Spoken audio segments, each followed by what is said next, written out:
ngiyofuna umprofeti ozobuyisela isizwe sami.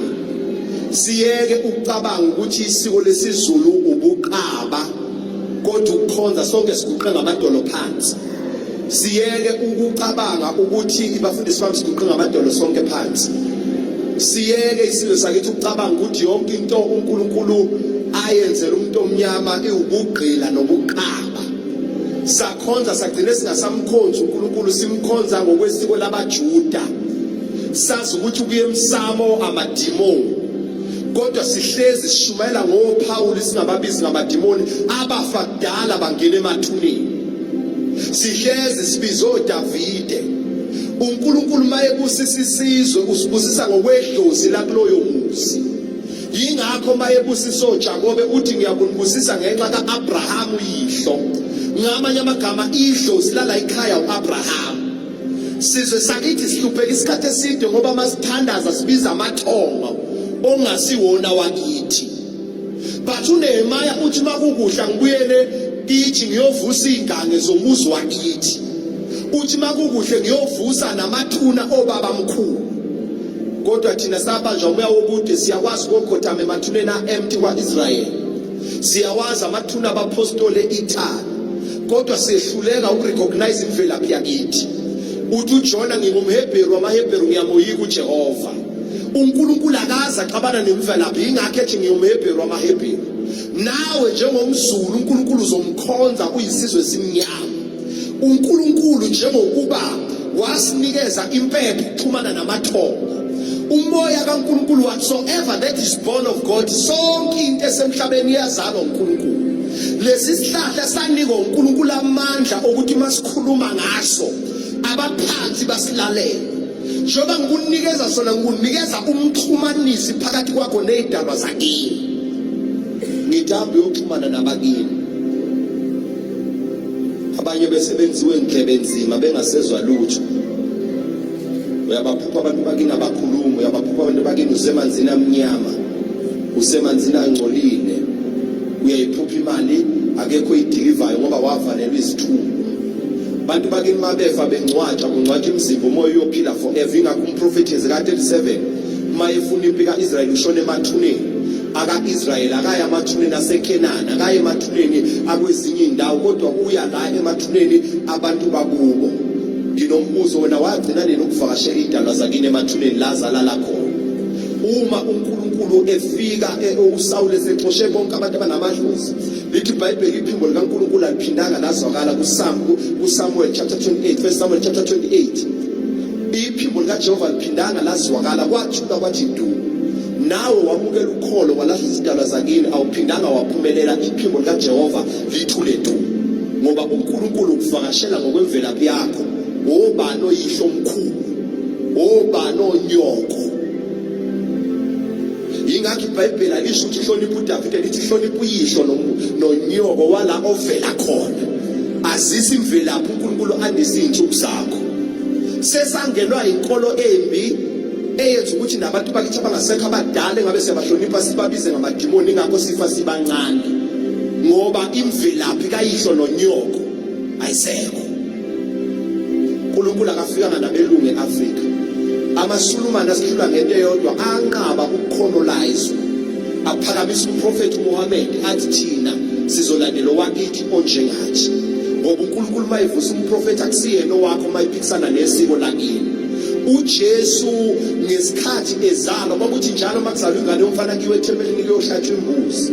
Kodwa uJesu ngoba wayezalwa emndenini ohlwempu, kodwa isiko lagcinwa kwathi noma behluphe kodwa balihlaba ijuba olwaba isacrifice, elaba umhlatsheyo okhuluma phambi kaNkulunkulu ukuthi lo mntwana ozele umntwana womfana wasokwa njengabo bonke abantwana, njengalokho abangasokiwe bonke babebizwa ngabezizwe.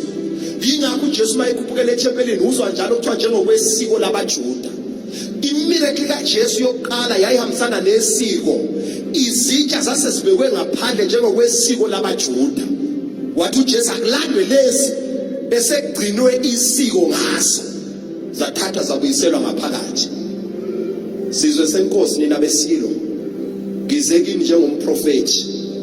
uNkulunkulu amthumile ukuba akhanyisele isizwe noma ngingabiza ngamadimoni kodwa baneyindlebe nababiziwe ezweni sakazulu bazongizwa ukuthi asibuyele emasisweni. Inhlupheko ngeke siyinqobe ngeParliament, ne-ANC ngeke siyikhiphe eParliament ngoba yonke into efanele iphumelele efanele ibe ne-backup in the spirit. I-ANC iyawazisa amathonga Wakubo bezwa mabengena estadium bethi long live spirit of Oliver Tambo. Yingakho noma i-EFF ingaba powerful ne-IFP be powerful kodwa masekuyovotwa amathonga walingana. Baningi abafe egameni lika-ANC befela igama lakho. Mabethi long live spirit of John Langalibalele kuvuka amathonga. Siyivotele ngisho singathandi ngoba i-backup yakamoya. Wena wabiza uGabriel ubhekwa ubani ngoba uzalwa ka-Israyeli. Wabiza abaJuda bapha bakweni.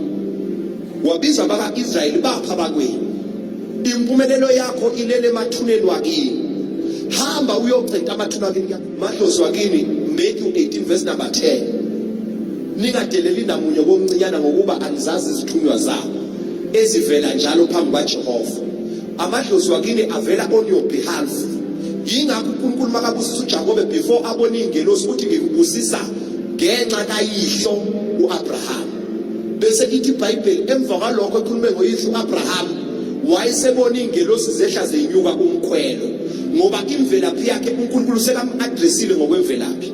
Wena ulinda ingelosi yozufe ngeke uyibone ingelosi umuntu wakini owafa wangena emathuneni wangcwatshwa wavuka ngokomoya wathabatha ukuphila komoya.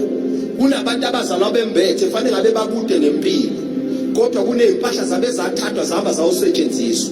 Sizwe sakithi uma sikholelwa ukuthi abathakathi bayamkwazi ukuguqula umuntu ethuneni bemguqule abe yidlozi elihle. Sizwe sakithi nathi baprofeti siyakwazi ukumguqula abe yidlozi elihle ekhaya.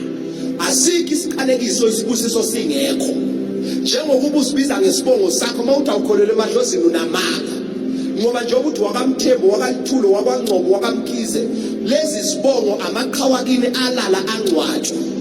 Njoba uthi banjwe isiqalekiso sika-Adamu wafa kudala. Isikhathi sokuthi sizwe nina besilo amehlo enu avuleke. Isizwe lithi iBhayibheli isizwe esiyolahla amasiko aso siyobuswa ezinye izizwe. Angeke siphunyuke ezandleni zogqiba mkhulu uma singakabuyeli kwimvelaphi. Fane kulwe thina kulo baba mkhulu. Bafika basitadisha basibona ukuthi strong ngokwamadlozi. That is why ibandla labashembe Impumelelo kwedlula ibandla labantu abasindisiwe. Ngoba ibandla labashembe alixabani namadlozi wabantu. Kodwa ensindisweni siyahlupheka siphaphathekile asinalutho ngoba silahla amadlozi akithi. Hambani ni Emsamo niyoshisa impepho nikhulume namadlozi wakini. Siphelile isikhathi abafundisa abanamanga. Abamaqila babuya bazokhotha Magejageja bafuna ukulungisa imsamo yakubo babuye ebandleni bathi uJesu kuphela. uJesu akaxabani namasiko akini hamba ugcina izinto zakini bese uyabuya uze kuJesu. NgingumHebheru ngiyamoyika uJehova qala ngokumoyika uJehova uqala ngemvelaphi ngingumHebheru wamaHebheru nawe ngumZulu. Siphakamisizwe sika baba sime ngenyawo.